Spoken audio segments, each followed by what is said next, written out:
Highway पर गाड़ी चलाते हुए कभी सोचा है कि ये विशाल घुमावदार सड़कें आखिर काम कैसे करती हैं? आज हम हाईवे इंटरचेंज की इसी छिपी हुई प्रतिभा को समझने जा रहे हैं। ये सिर्फ कंक्रीट के जंगल नहीं है, नहीं, ये इंजीनियरिंग के वो करिश्मे हैं जो हमारी दुनिया को चलाए रखते हैं। हाँ, हम सब ने ये महसूस किया है जब कोई एक बड़े इंटरचेंज के पास पहुंचता है और अचानक सड़कों का एक विशाल जाल सामने आ जाता है। हर तरफ साइन बोर्ड, बढ़ती हुई लेन, ये सब देखकर थोड़ा घबराना लाजमी है। लेकिन इस उलझन के पीछे डिजाइन की एक अविश्वसनीय प्रतिभा छिपी हुई है। जैसे कि ये एक स्टैक इंटरचेंज है, इंटरचेंज की दुनिया का हैवीवेट चैंपियन। ये देखने में भले ही कितना भी उलझा हुआ लगे, लेकिन यकीन मानिए इसका हर एक रैंप, हर एक फ्लाईओवर बड़ी सटीकता से डिजाइन किया गया है। ये कोई अफरा तफरी नहीं है, ये तो मानो सड़कों का एक सोचा समझा नृत्य। और इसका मकसद एक बहुत बड़ी चुनौती को हल करना है। हजारों गाड़ियों को एक ही चौराहे से एक ही समय पर कैसे गुजारा जाए, वो भी बिना सब कुछ ठप किए। ये तो लगभग फिजिक्स के नियमों को चुनौती देने जैसा है। तो आखिर इन सब की जरूरत ही क्यों पड़ी? खैर, ये सब शुरू होता है एक बहुत ही बुनियादी समस्या से, चौराहों पर होने वाली अफरा तफरी। ये बिल्कुल सीधी साधी फिजिक्स है। दो गाड़ियां एक ही समय में एक ही जगह पर नहीं हो सकती। एक आम चौराहे पर हम इस समस्या को ट्रैफिक लाइट और स्टॉप साइन से सुलझाते हैं। हम रुकते हैं, इंतजार करते हैं और अपनी बारी आने पर चलते हैं। लेकिन जरा सोचिए, अगर इसी सिस्टम को हाईवे पर लगा दिया जाए तो क्या होगा? सब कुछ ठप पड़ जाएगा। 100 किलोमीटर प्रति घंटे की रफ्तार से आते ट्रैफिक को लाल बत्ती पर रुकने के लिए कहा जाए। इसका नतीजा भयानक जाम, घंटों की देरी और अफसोस की बात है कि बहुत सारी दुर्घटनाएं। ये एक ऐसी समस्या है जिसे स्टॉप साइन हल नहीं कर सकता। तो इंजीनियर्स ने एक जबरदस्त हल निकाला। अगर ट्रैफिक को एक दूसरे के रास्ते से नहीं गुजार सकते तो क्यों ना उसे एक दूसरे के ऊपर से गुजार दिया जाए। ये एक ऐसा आसान सा आइडिया था जिसने सब कुछ बदल दिया। इस कॉन्सेप्ट को कहते हैं ग्रेड सेपरेशन। इसका सीधा सा मतलब है कि ट्रैफिक की धाराओं को अलग अलग लेवल पर रखकर सीधी टक्कर की संभावना को ही खत्म कर देना। एक सड़क ऊपर से जाती है, दूसरी नीचे से, कोई क्रॉसिंग नहीं, कोई टकराव नहीं। कितना सरल और कितना असरदार। यही हर मॉडर्न इंटरचेंज का बुनियादी सिद्धांत है। तो ग्रेड सेपरेशन की इसी आइडिया के साथ इंजीनियर्स ने एक पूरी टूल किट तैयार की, हर तरह की ट्रैफिक समस्या के लिए एक अलग तरह का इंटरचेंज। तो चलिए इस टूल किट को खोलते हैं और कुछ क्लासिक डिजाइन्स पर नजर डालते हैं।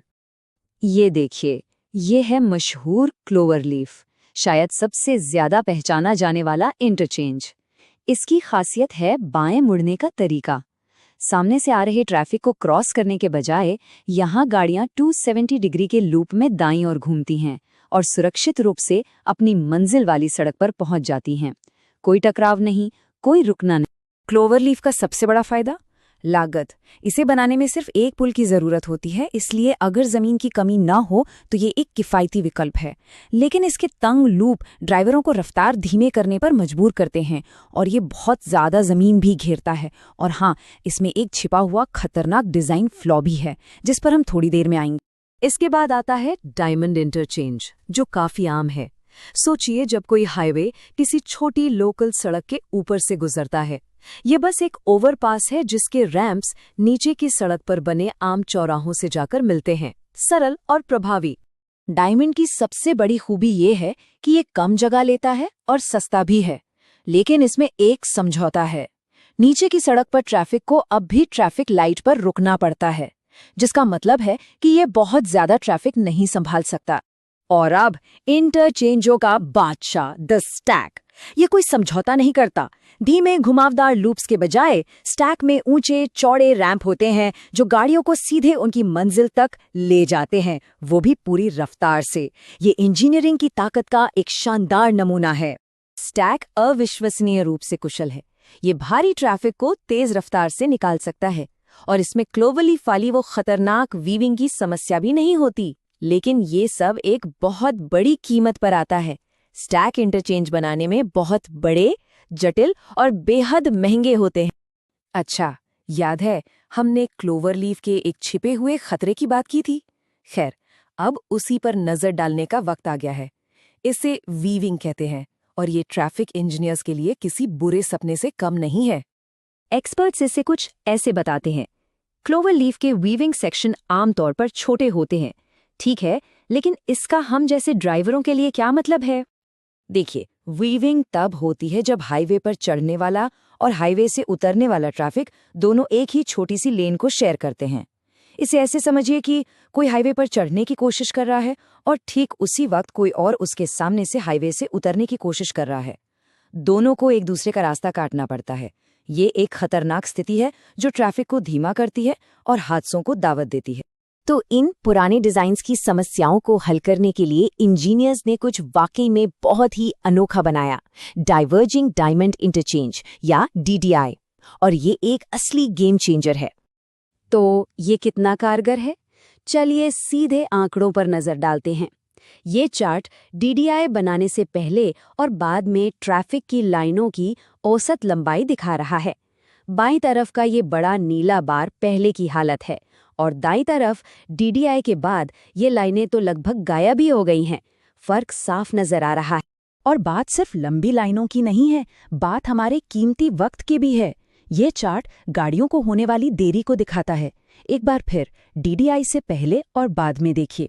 देरी में जमीन आसमान का फर्क है, जिसका मतलब है कम झुंझलाहट और तेज सफर। असल में एक स्टडी में पाया गया कि DDI की वजह से गाड़ियों की कतारें, उनका इंतजार और रुकने की संख्या में 90% तक की कमी आई। सोचिए, 90%! ये कोई मामूली सुधार नहीं है, ये तो एक क्रांति है। और इसके फायदे सिर्फ ट्रैफिक तक ही सीमित नहीं हैं। कम रुकने और कम देर तक इंजन चालू रखने का मतलब है कम ईंधन की बर्बादी। आंकड़े बताते हैं कि DDI ने ईंधन की खपत में 14% तक की कटौती की है। इसका मतलब है हमारी जेब पर कम बोझ, हमारे शहरों में साफ हवा और एक ज्यादा स्मार्ट, ज्यादा टिकाऊ सिस्टम। ये तो हर लिहाज से एक जीत है। तो अगली बार जब कोई एक विशाल इंटरचेंज से गुजरे तो एक पल रुककर उसकी तारीफ जरूर करें। वो कोई उलझन नहीं है, वो एक सिम्फनी है जो कंक्रीट और स्टील से बनी है। ये उस छिपी हुई प्रतिभा का सबूत है जो हमारी दुनिया को चलाती रहती है और ये सोचने पर मजबूर करता है कि और कौन से शानदार डिजाइन हमारी नजरों के ठीक सामने छिपे हैं, बस खोजे जाने का इंतजार कर रहे हैं।